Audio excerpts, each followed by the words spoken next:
Saint John was born in 454 AD in Nicopolis, Armenia, modern-day Kayulhisa, Turkey. He came from a family of mainly generals and governors. His parents died when he was 18 and he built a monastery where he stayed with 10 young monks. Under John's direction, they led a life of hard work and devotion. John built a reputation for leadership and sanctity, which led the Archbishop of Sebaste to consecrate him Bishop of Colonia in Armenia. He was only 28 at the time and had no desire for such a role. Nevertheless, he held the post of bishop for 9 years. In 490, however, John went to Constantinople to secure the emperor's intervention to quell a local persecution. Having accomplished his mission, he did not return to Colonia, but seeking to return to a life of seclusion went to Jerusalem. His biographer says that while John was praying one night, he saw a bright cross form in the air and heard a voice say to him, "If thou desirest to be saved, follow this light." He saw the light move and point to the monastery of Saint Sabas.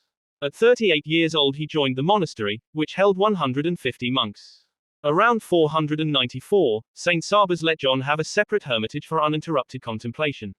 For 5 days a week he fasted and never left his cell, but on Saturdays and Sundays he went to public mass. After 3 years of this he was made the steward of the monastery.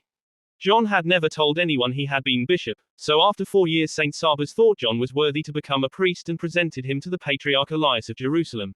They traveled to Calvary for the ordination, but upon their arrival John requested a private audience with the Patriarch.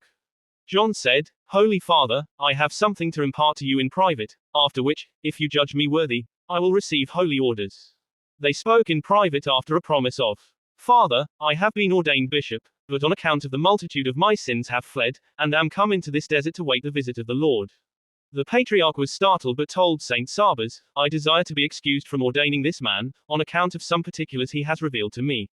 Saint Sabas was afraid John had committed a crime, and after he prayed God revealed the truth to him. Sabas complained to John about keeping the secret from him and John wanted to leave the monastery. Sabas convinced him to stay by promising to keep his secret. John stayed in his cell for 4 years, speaking to no one except the person who brought him necessities. In 503 AD certain turbulent disciples forced Saint Sabas to leave his monastery. Saint John moved to a nearby wilderness where he spent 6 years in silence, conversing only with God and eating only wild roots and herbs. He remained in the desert 6 years. When Saint Sabas returned to his community, he found John and convinced him to move back to the monastery. John had become used to speaking only with God and found only bitterness and emptiness in anything else. He treasured obscurity and humility, so he wanted to live unknown to men but was unable to do so.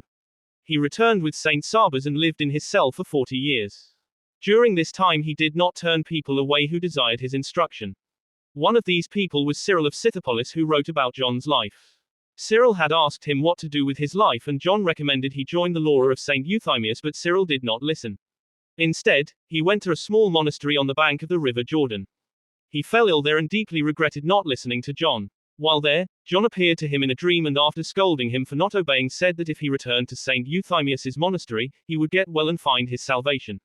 The next day he did so and was well again. John died in 558 AD at the age of 104.